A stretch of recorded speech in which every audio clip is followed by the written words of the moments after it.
This is a journey across a magnificent continent.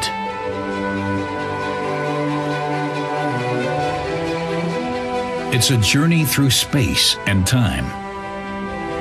Along the way, we discover the traces of ancient oceans and unearth the remains of tropical rainforests way up high in the mountains. Dinosaurs join us as traveling companions. We meet up with Neanderthals and are on hand to witness a cosmic accident that came close to obliterating everything. We encounter hunters and the hunted, and join Europe on its long journey around our planet.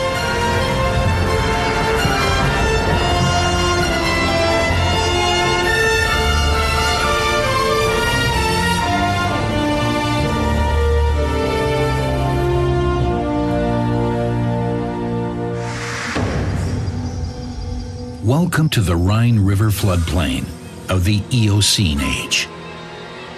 It is 10 million years after a comet impact has devastated our planet, and Europe has migrated farther north. In the subtropical climate, mammals have come to dominate the scene. Here, where later the Riesling grape will grow, we now find a lush, primeval rainforest.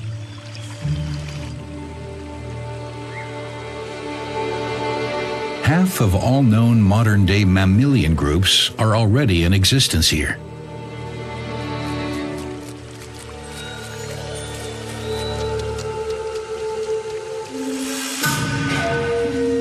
Birds, fish, and insects too.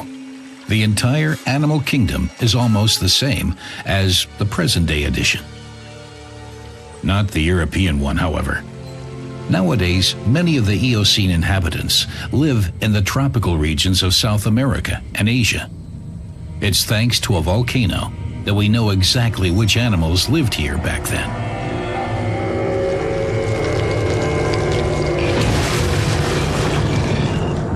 When the volcano erupted 48 million years ago, a 300-meter deep crater lake was formed.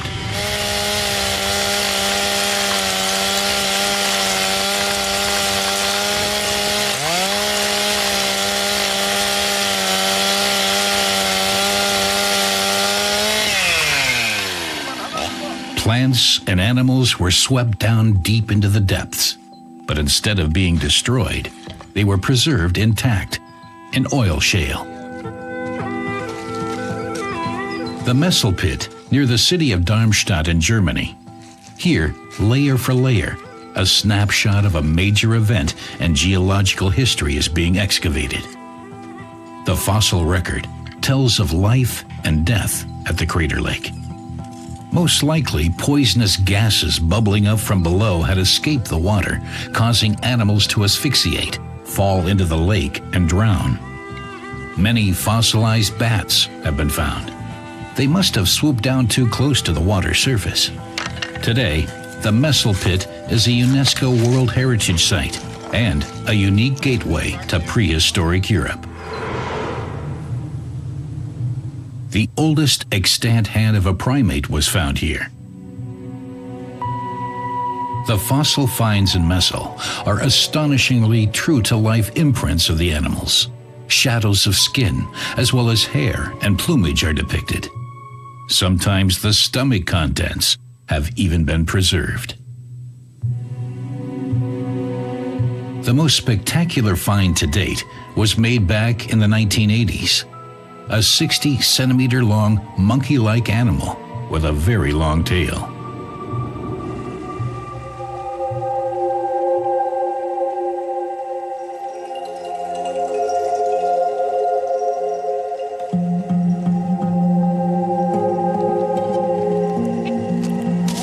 The creature had most likely fallen prey to the same poisonous gases as the other animals discovered in the shale.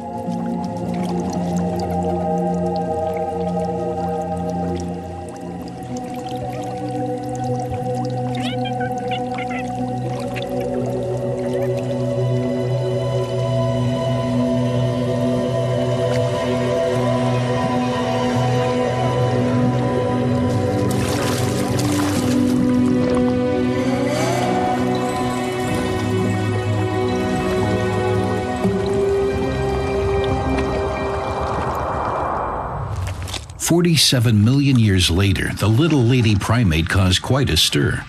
Now known as Ida, she was long billed as the progenitor of the human race. Although no definitive evidence for this was ever produced, her body does display one of evolution's greatest innovations: gripping hands with opposable thumbs.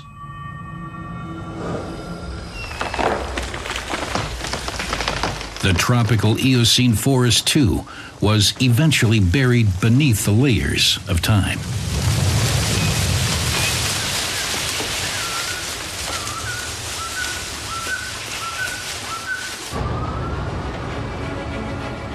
Now, whenever we scratch the surface, a glimpse of prehistory is revealed. Here, where the diggers now scoop the last lignite out of the ground, virgin forests once lined a long coastline. Slumbering beneath the lignite are tons of amber. Frozen in time within it, the life of the ancient forests.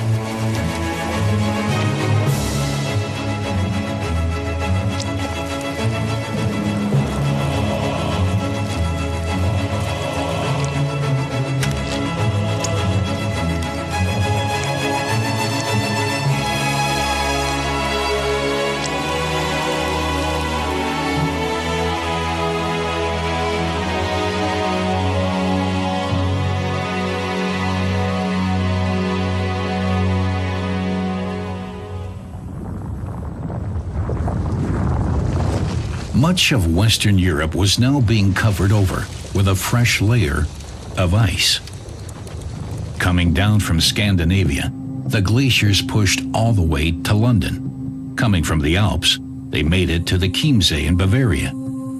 The glaciers formed and displaced earth and rock and bound so much water that vast areas of the North Sea were drained. The Quaternary, the most recent geological period, was a time of upheaval. There were repeated glacier thaws, with the meltwater runoff cutting deep gullies into the land.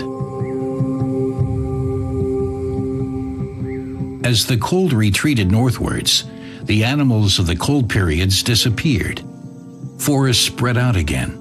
Hippopotamus, elephants, and rhinoceros migrated from the south to the once again green habitats.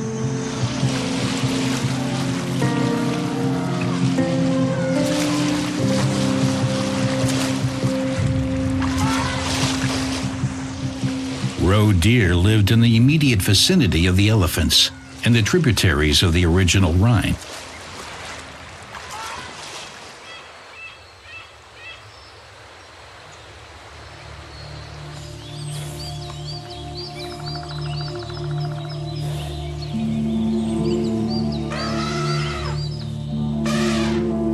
Forest elephants now lived where mammoth had previously grazed, and roe deer and wild boar came along to take the place of reindeer.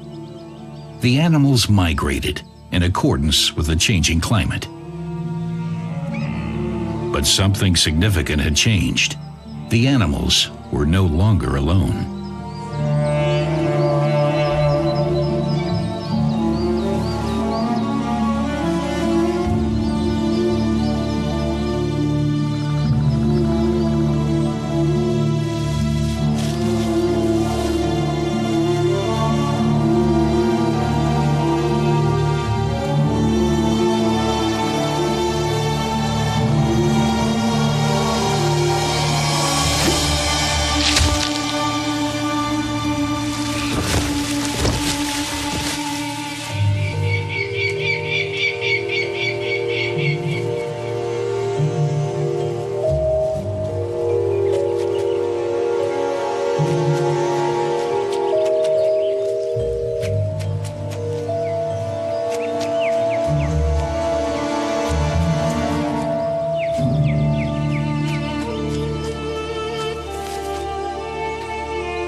In October 1907, laborer Daniel Hartmann made an astonishing find.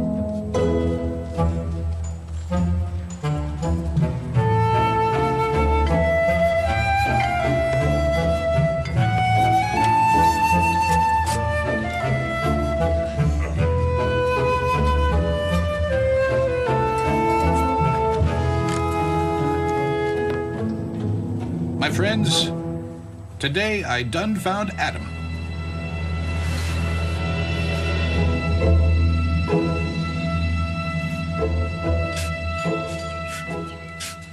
Just days later, an anthropologist visited the sandpit. For 20 years, the researcher had been paying the workers to excavate bones for him.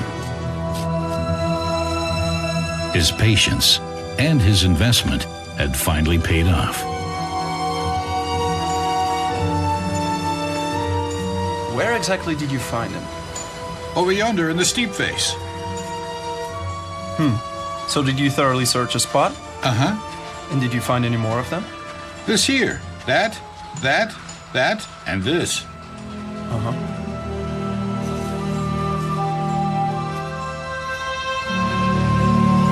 The mandible belonged to a precursor of the Neanderthal. It was given the name Homo heidelbergensis. The age of man had begun.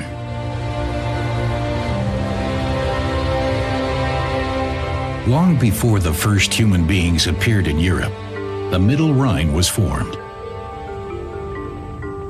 The Alps applied pressure from the south, creating the central German uplands. Then, 25 million years ago, the ocean retreated from the rising mountain range, leaving the Middle Rhine behind. It didn't hook up with the Upper Rhine until 10 million years later. Much later still, human beings came along to make their unrelenting mark on the landscape. During the century of industrialization, the Rhine, as many other European rivers, was straightened along its entire length, reshaping entire regions.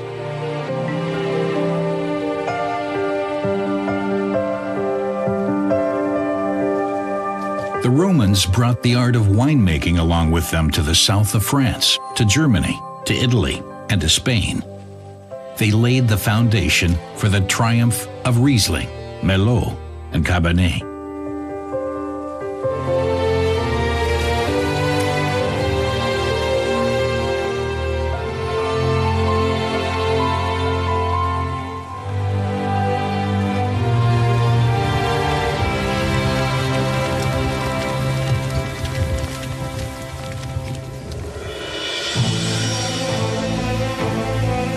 Although the landscape along the Rhine doesn't suggest it, people here live closer to the Earth's blowholes than they know. On the river island Namendayerwert, a water sprout shoots up to heights of up to 60 meters, the highest cold water geyser on Earth.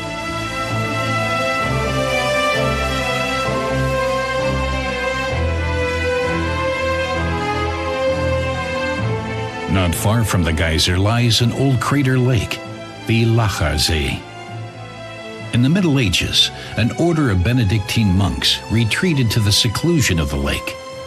They built a monastery and called it Maria Lach. But the monks didn't suspect that they were living closer to the brink of hell than to heaven.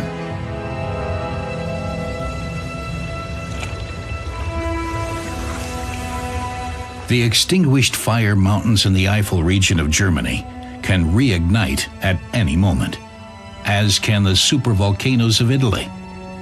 No one can say if it will be in 10,000 years or next Tuesday.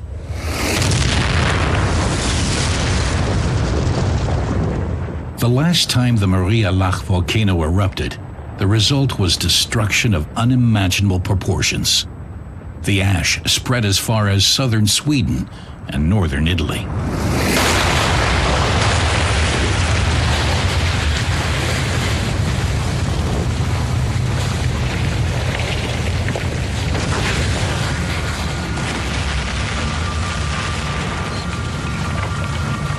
For For several days, avalanches of hot lava and ash barreled through the valleys, creating an almost 30-meter-high wall that dammed up the Rhine and Mosel rivers for weeks on end.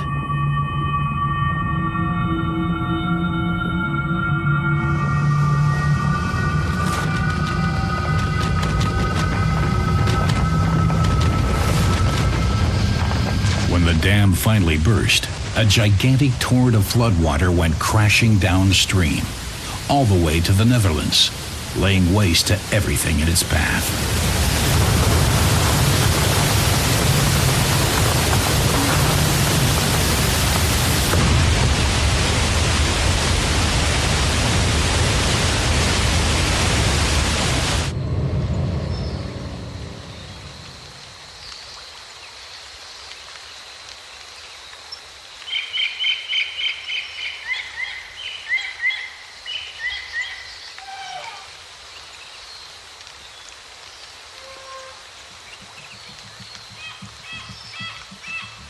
Long before this devastation, an ancestor of today's human beings had lived throughout a large part of Europe and the Middle East. Homo neanderthalensis, the Neanderthal.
More than 200,000 years ago, this species of human had already developed in Europe. In the coldest periods, the advancing glaciers had forced the Neanderthal to up sticks and move on. Finally, however, the species succeeded in adapting to the cold. The Neanderthal was long assumed to have been inferior to modern man in almost every way. Not so.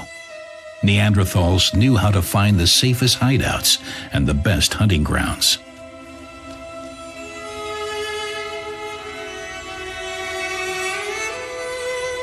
They were skillful craftsmen.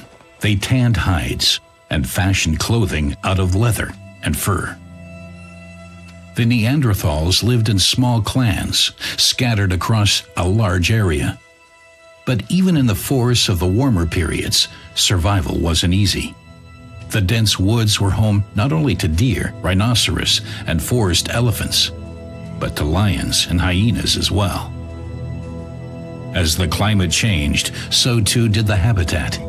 But the Neanderthals continued to adapt and survive. Nothing is known about their language, but the anatomy of their throat reveals they would certainly have been able to communicate vocally.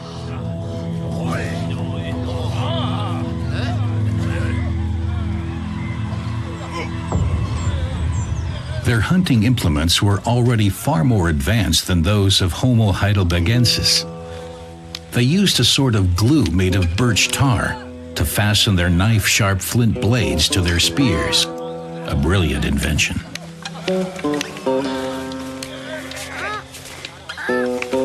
Evidence shows that Neanderthals cared for their sick and buried their dead. There is still much speculation over why they eventually vanished from the face of the earth 30,000 years ago. We were long thought to descend from the victors over these primitives, but apparently not all encounters between the two were hostile. The fact is, we do share a portion, albeit a small one, of our genetic material with them. The Neanderthal lives on within us.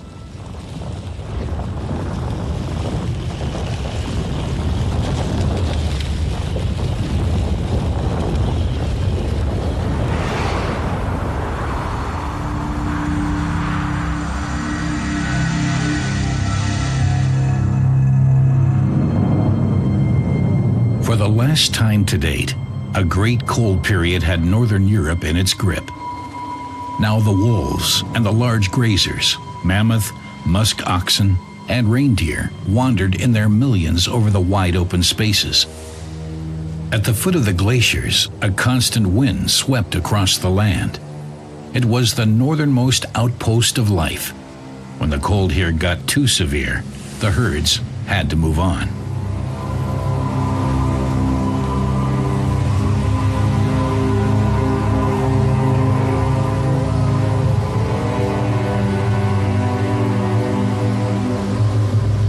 The wolves were always hot on their heels.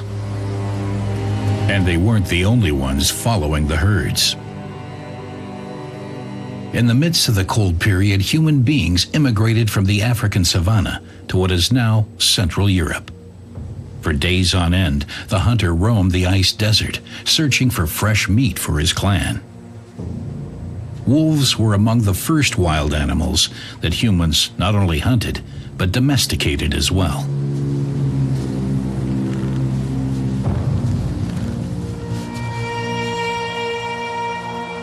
The life of the hunters was dictated by the migration of the herds. As the animals changed feeding grounds, the human predators, too, repeatedly moved camp along the great migration routes. In the summertime, the open steppe was a fruitful hunting ground, but it was almost impossible to track animals in winter, when the snow and wind covered their trail, and they disappeared against the white backdrop.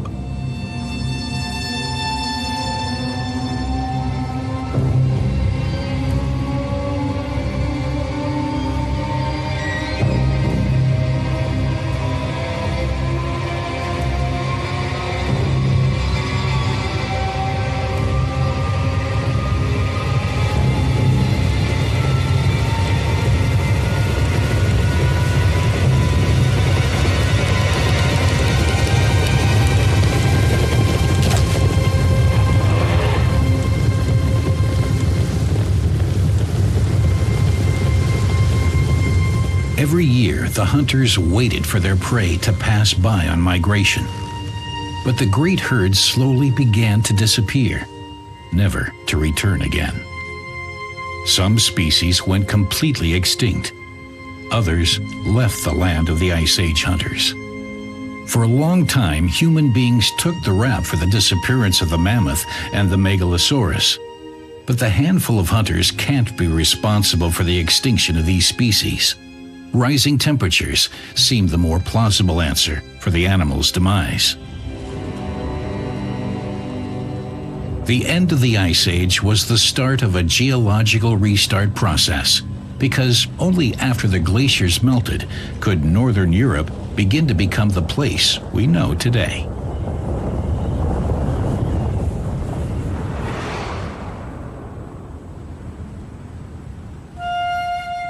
The scope and character of the North Sea changed radically.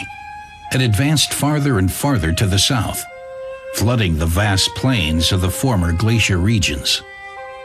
A completely new habitat was born, the Wadden Sea.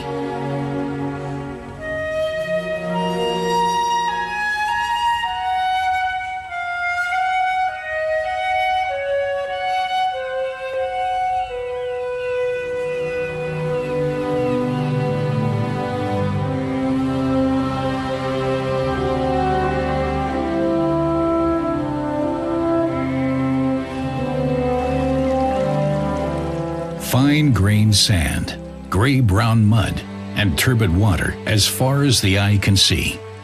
That's about all the North Sea has to offer.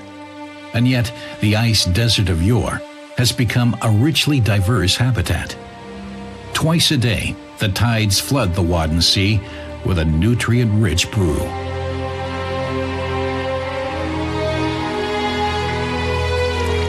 The mud offers both protection and food.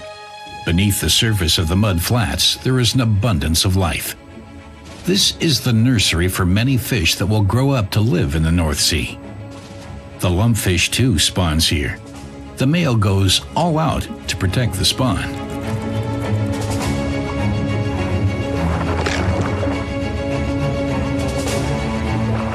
After all, it's not his survival, but that of his offspring that will secure the survival of the species.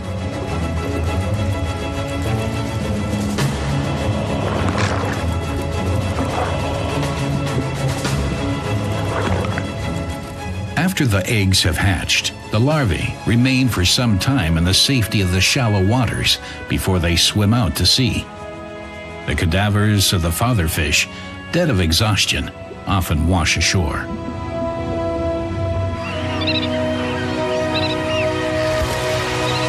In the spring and fall, millions of migratory birds make a rest stop at the Wadden Sea.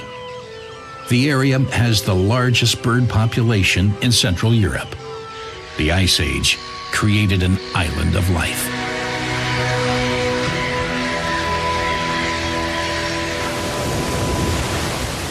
Far offshore, the North Sea becomes quite rough.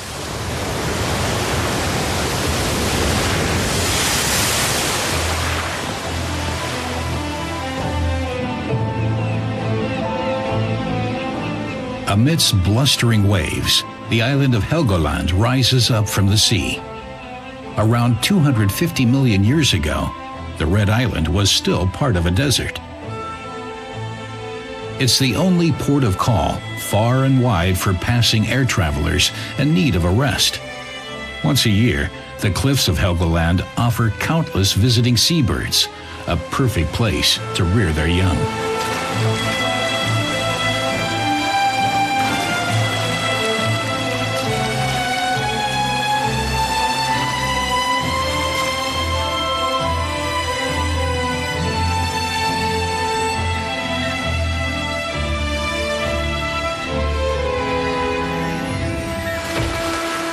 In the winter, long after the migratory birds have left the island, gray seals appear on the beach.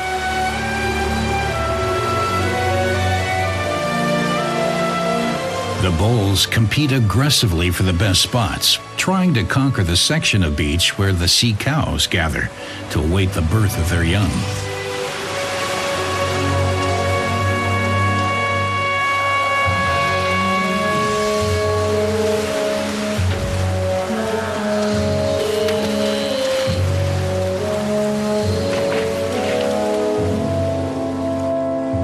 Soon after the young are born, the gray seal mating season begins. One after the other, the bulls come ashore, vying for ascendancy in the fight for procreation.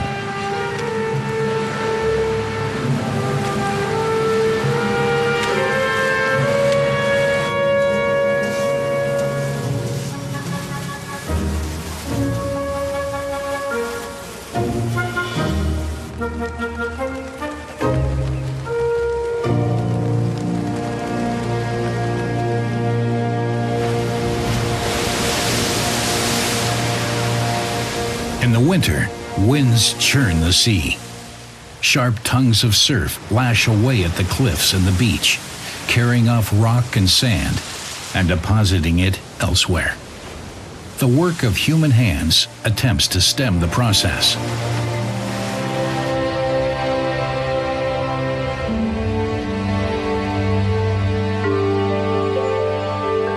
Along the Baltic Sea coast, things are much quieter. Here, where the Ice Age has scooped out a basin and filled it with its meltwater to create the Baltic Sea, a broad belt of reed marshes and sand flats has developed. Neither land nor water.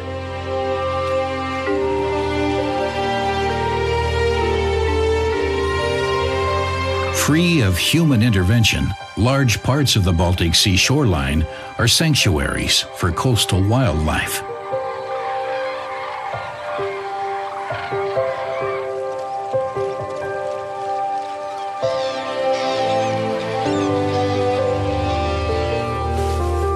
The broad belts of marshland are the preserve of the marsh harrier that broods and rears its young on the ground.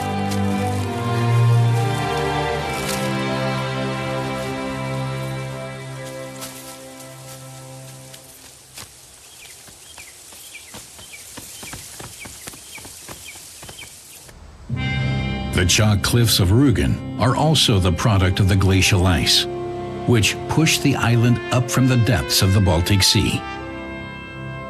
The chalk was formed in the dinosaur age from the tiny lime shells of plankton. Under the pressure of the glaciers, this material grew to become the distinctive chalk cliffs.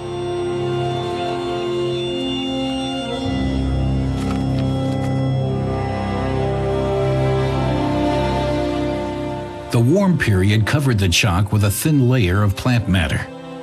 The roots of the plants cling to the soft substratum. Without this protective covering, the surf and rainfall would have long since washed the island away.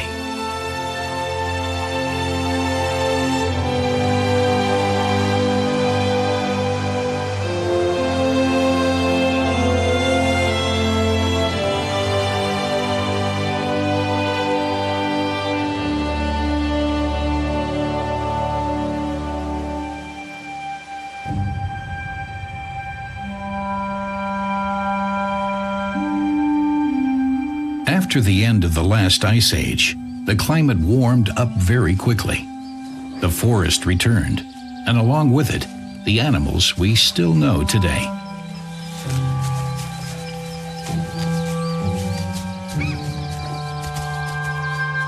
The people, who up until this time had been nomadic hunter-gatherers, now began to settle and shape their environment.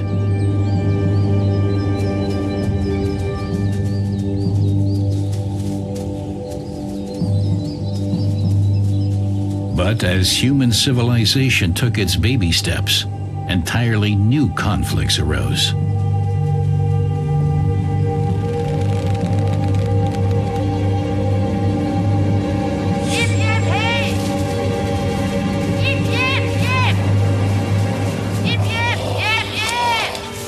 Wildlife was no longer just a food source. For a farmer tending her fields at the dawn of agriculture, deer were pests to be driven off. For the hunters, the farmers and their fields were alien intruders. They chopped down the forests and disrupted the hunting grounds.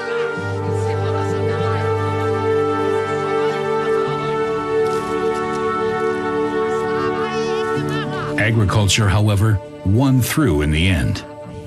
With what is known as the Neolithic Revolution, mankind began a targeted campaign of adapting nature to its own needs. Villages and later cities were built, and the population grew apace, because people were no longer dependent on what they could hunt and gather, but could now produce their own nutrition.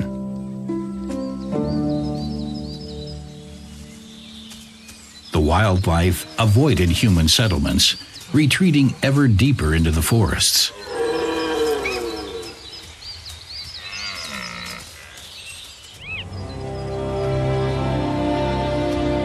Today's broad, open marshland habitat, on the other hand, offers little protection. But it is here that migratory birds gather each year to start their journey south.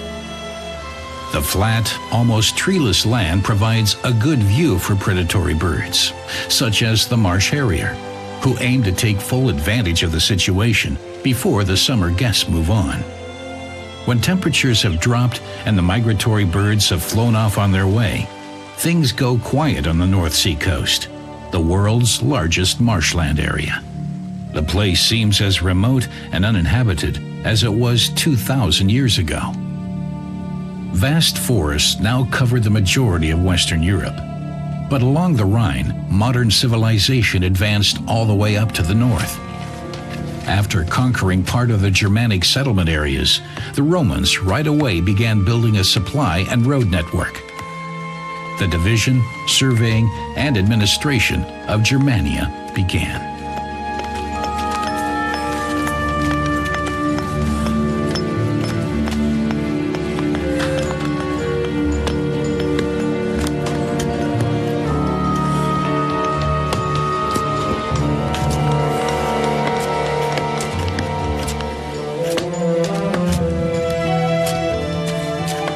Thanks to a sophisticated measurement technique, the Roman roads cut across the landscape in perfectly straight lines.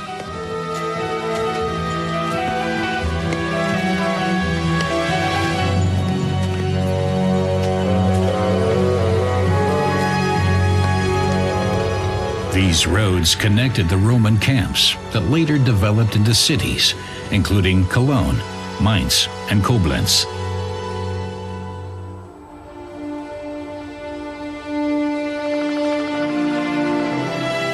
Off the beaten track first laid down by the Romans, modern-day Germany is thinly populated.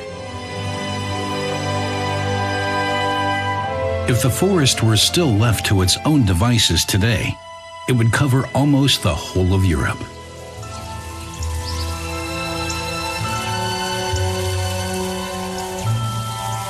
But where human beings live and intervene, fruit orchards, fields, and pastures have supplanted quite a bit of forest area.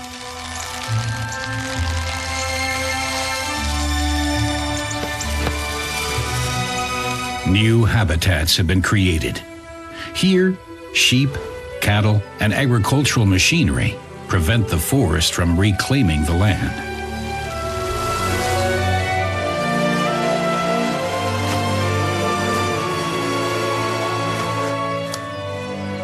The stork likes to be in close proximity to human settlements and is the beneficiary of a regularly occurring massacre, picking tasty tidbits from the field in the aftermath.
Mankind repeatedly carves out a place for itself in nature.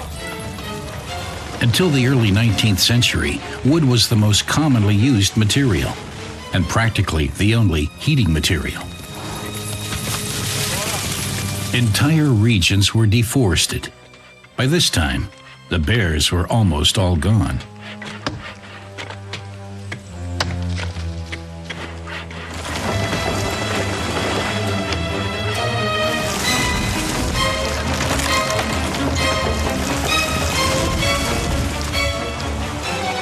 Since the Middle Ages, the forest had been used as a grazing pasture, and the leaves blanketing the forest floor were cleared to use as straw in the stalls of livestock. Wood and charcoal supplied the energy to fire the ovens of the salt, iron, and glass industries.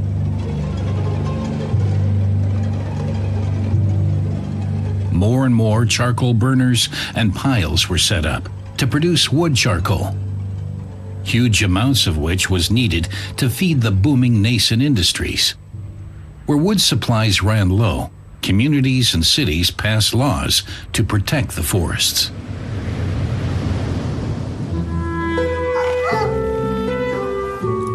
Nobility too took action against the deforestation. The landed gentry laid claim to huge forest areas and took measures for forest and wildlife conservancy, but not from ecological conviction. The hunting classes wanted to save their stately game reserves from destruction. Without the sport, hunting of the titled toffs, the German countryside would look a lot different today.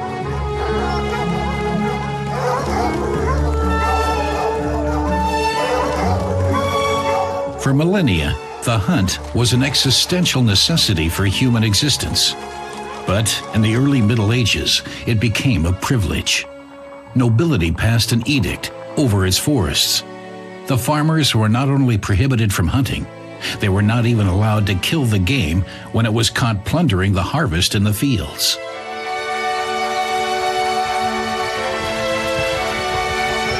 At that time, there was a law that revoked the land rights of the peasantry as soon as the trees and shrubs on it grew high enough to reach a rider's spurs.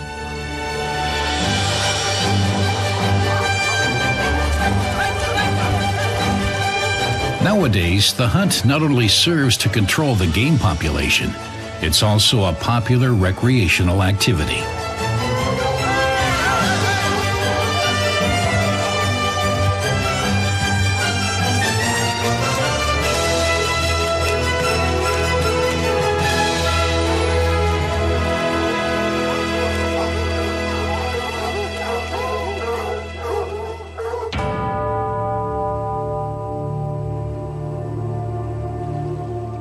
A certain forest in eastern Germany does not owe its existence to nobility. Legend has it that the Spray Forest, with its tangle of countless waterways, is a work of the devil.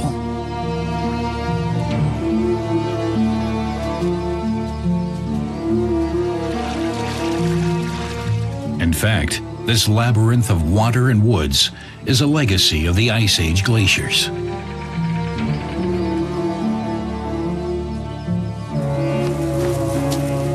Here, concealed in the maze of streams, the black storks raise their young.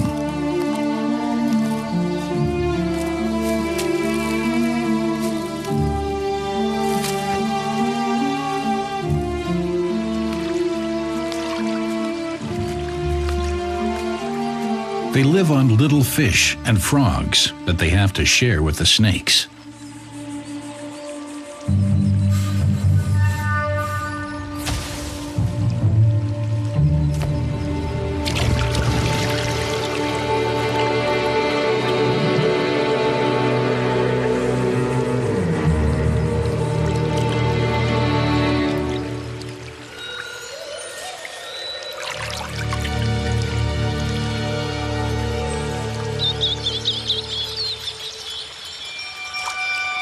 The Spray Forest alder tree no longer grows in the natural way alone.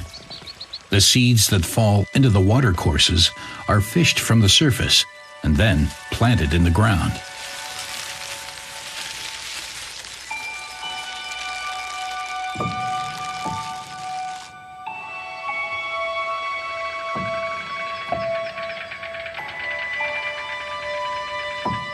The Spray Forest of today no longer bears any resemblance to its primeval forerunner.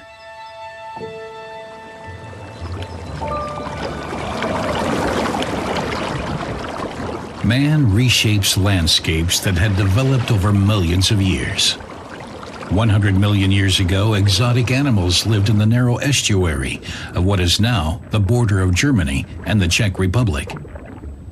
Their chalk shells and skeletons sunk to the riverbed, collecting there, layer by layer, millimeter by millimeter.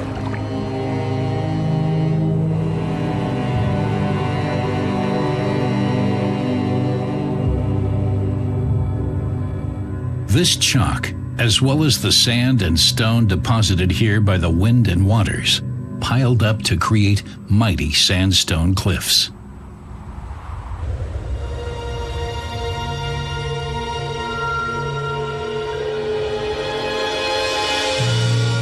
When the ocean retreated, erosion took to the sandstone banks, and turned them into the jagged Elba Sandstone Mountains.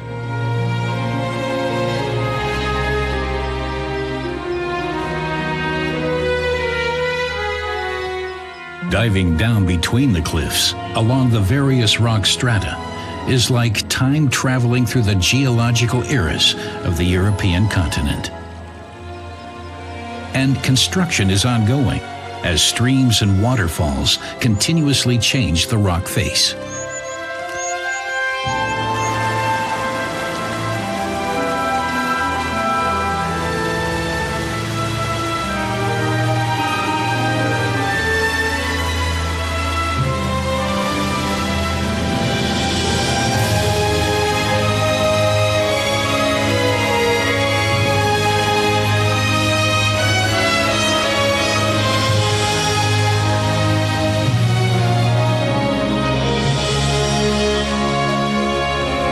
As far back as the 11th century, people began mining sandstone.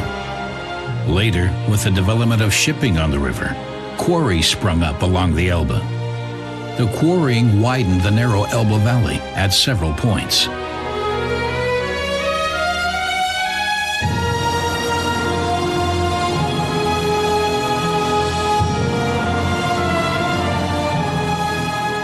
Rock for rock, the stone was broken and blasted from the walls.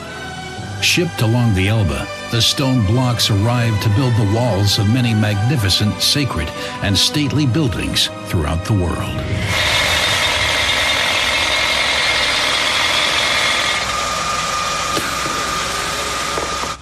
Elbe sandstone is still quarried today and shipped to customers around the globe.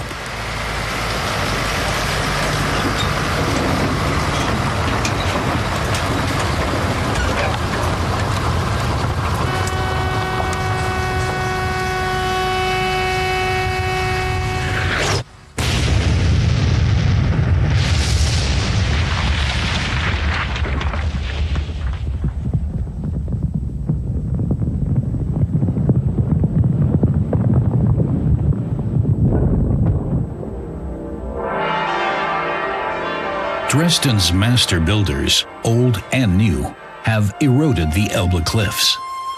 For the reconstruction of the historic Frauenkirche, they returned once again to the old sandstone quarries. The Hamburg Town Hall is built of Elbe sandstone, as are many other buildings in this urban landscape. The falcons brood here, as they do in the cliffs of the Elbe sandstone mountains.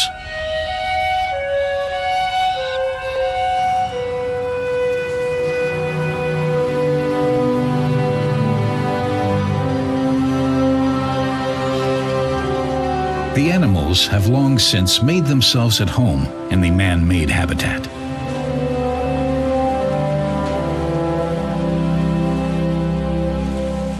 Today's major cities are anything but hostile to life. They often offer a greater diversity of habitats than the surrounding countryside.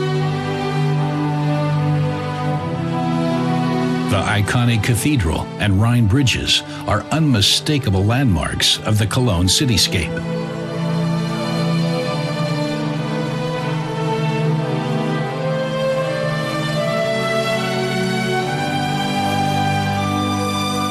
Tourists, floods of people, concrete, and heavy traffic. You don't think of animals here. But the urban centers don't just attract human beings.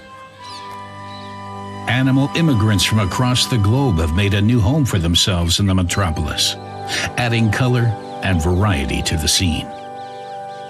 Our contemporary cities bring Europe's long journey of transformation to a conclusion for now.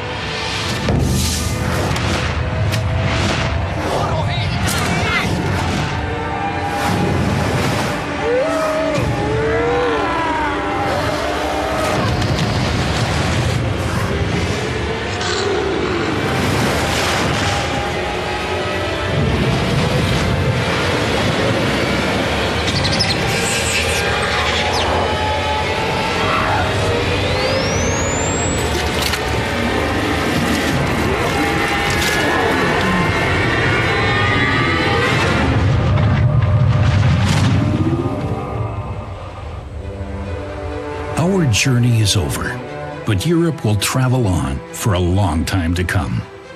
We'll never know what direction it will take in the future, whether it will one far-off day come to rest at the North Pole or under the equatorial sun. We won't be there to see if it gets clamped between two continents and lifted way up high, torn in pieces that sink into the sea, or covered by a kilometer-thick armor of ice. But one thing is certain: it will be an utterly different Europe than the one we know today.